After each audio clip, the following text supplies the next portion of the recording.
दोस्तों, हम हर हफ्ते बड़ी मेहनत से आपके लिए एक दिल दहला देने वाली एनिमेटेड हॉरर स्टोरी बनाते हैं। तो अगर आप हमारी यानी खूनी मंडे चैनल की कहानियां एंजॉय कर रहे हैं तो हमारे चैनल को सब्सक्राइब कीजिए और हमारी लेटेस्ट वीडियोस की नोटिफिकेशन के लिए बेल आइकन दबाना मत भूलना।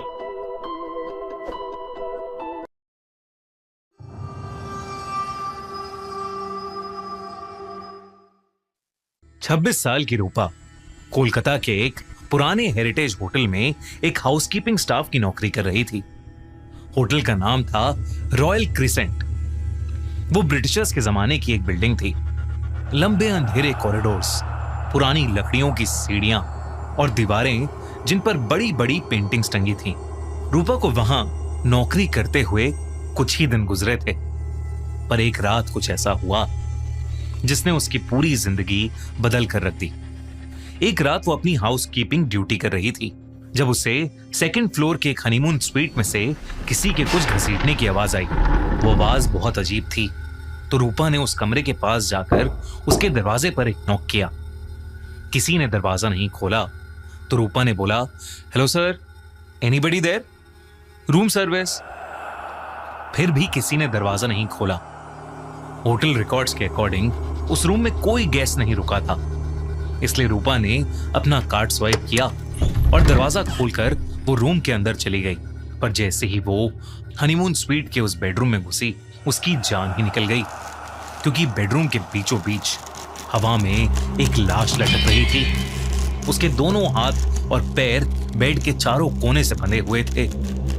पर सबसे अजीब बात ये थी कि उस बॉडी का सर नहीं था, गर्दन के नीचे से कटा हुआ सर।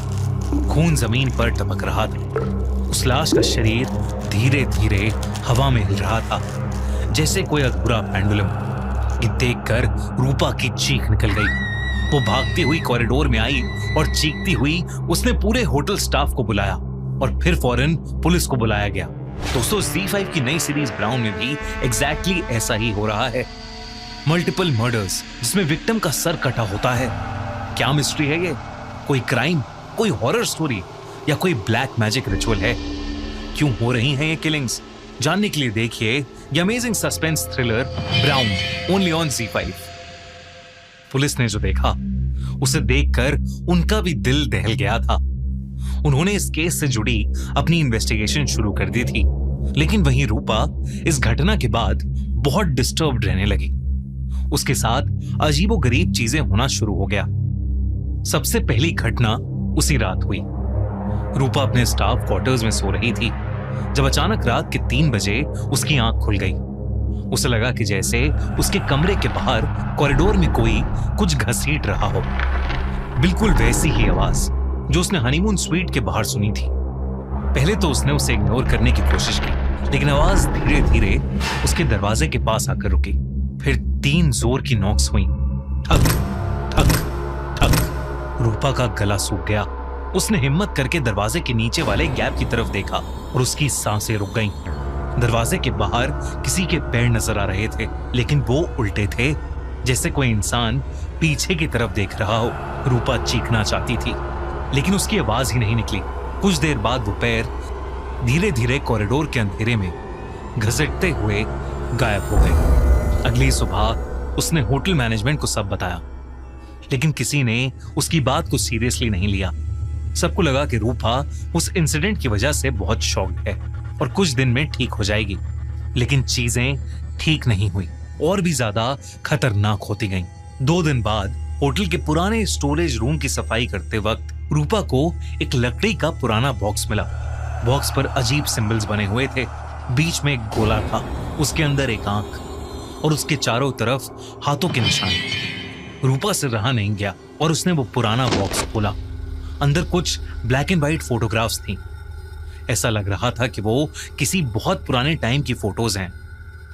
एक फोटो को देखकर रूपा के रोंगटे खड़े हो गए। फोटो में कुछ लोग काले कपड़ों में खड़े थे। उनके चेहरे पर अजीब मास्क थे और उनके बीच में एक औरत हवा में लटकी हुई थी। उसके हाथ और पैर रस्सी से बंधे हुए थे और उसका सर था ही नहीं। फोटो के पीछे एक शब्द लिखा हुआ था, अर्पण यानी सैक्रिफाइस। रूपा ने डर के मारे पुलिस को सब कुछ बता दिया और पुलिस को वो फोटो भी दे दी। इन्वेस्टिगेशन में सिर्फ एक अजीब बात सामने आई। उस होटल के नीचे ब्रिटिश एरा का एक सील्ड बेसमेंट मौजूद था, जिसे 1941 के बाद से कभी नहीं खोला गया था। पुलिस ने बेसमेंट खोलने का फैसला किया। जब दरवाजा तोड़ा गया तो अंदर का मंजर देखकर सबकी रूह कांप गई। दीवारों पर वही सिंबल्स बने हुए थे और बीच में एक पत्थर की वेदी बनी हुई थी। उसके आसपास पुरानी हड्डियां बिखरी हुई थीं। फॉरेंसिक एक्सपर्ट्स ने बताया कि कुछ हड्डियां लगभग 70-80 साल पुरानी थीं। साथ ही उन्हें वहां एक पुरानी डायरी भी मिली। उस डायरी में एक खौफनाक सच लिखा था। 1931 में कुछ अमीर और पावरफुल लोगों ने एक सीक्रेट सोसाइटी बनाई थी। वो लड़कियों की बलि चढ़ाते थे और वो इस रिचुअल को अर्पण कहते थे।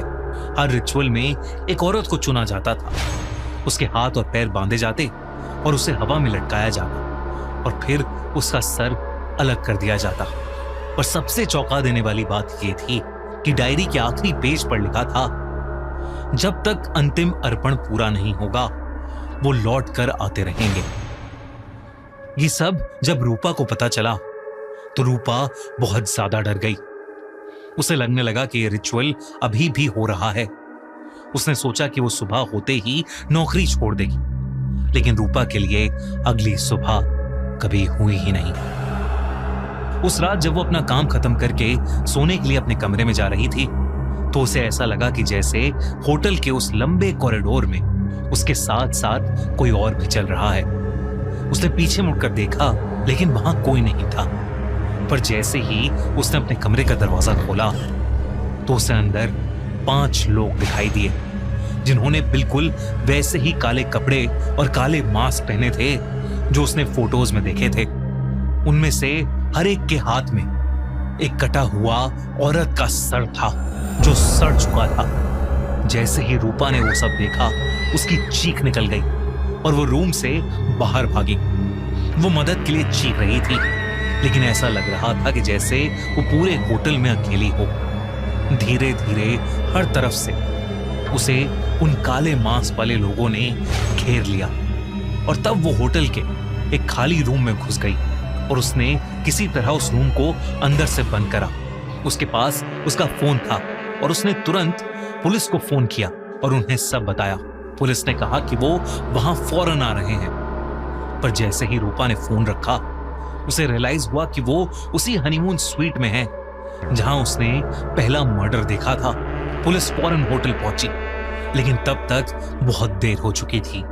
उस होटल के हनीमून स्वीट का दरवाजा अंदर से लॉक था। जब पुलिस ने वो दरवाजा खुलवाया तो वो सहम गए। कमरे के बीचों बीच हवा में एक लाश लटक रही थी। उसके हाथ और पैर बेड के चारों कोने से बंधे हुए थे। शरीर धीरे धीरे हवा में हिल रहा था जैसे कोई अधूरा पेंडुलम, और उसका सर धड़ से गायब था। वो लाश किसी और की नहीं बल्कि रूपा की थी। पुलिस को रूम की दीवार पर खून से लिखा हुआ एक संदेश मिला, अंतिम अर्पण। इस इंसिडेंट के बाद पुलिस को रूपा की सारी बातों पर यकीन हो गया और उन्होंने उस पूरे होटल को सील कर दिया। पुलिस को उस कल्ट रिचुअल के बारे में कोई और ठोस सबूत नहीं मिला। तो कुछ दिन के बाद वो होटल एक दूसरे नाम से फिर खुल गया, लेकिन वहां के लोग आज भी ये कहते हैं कि उस होटल के अंदर एक सरकटी औरत की आत्मा भटकती है। दोस्तों, कैसी लगी आपको ये कहानी?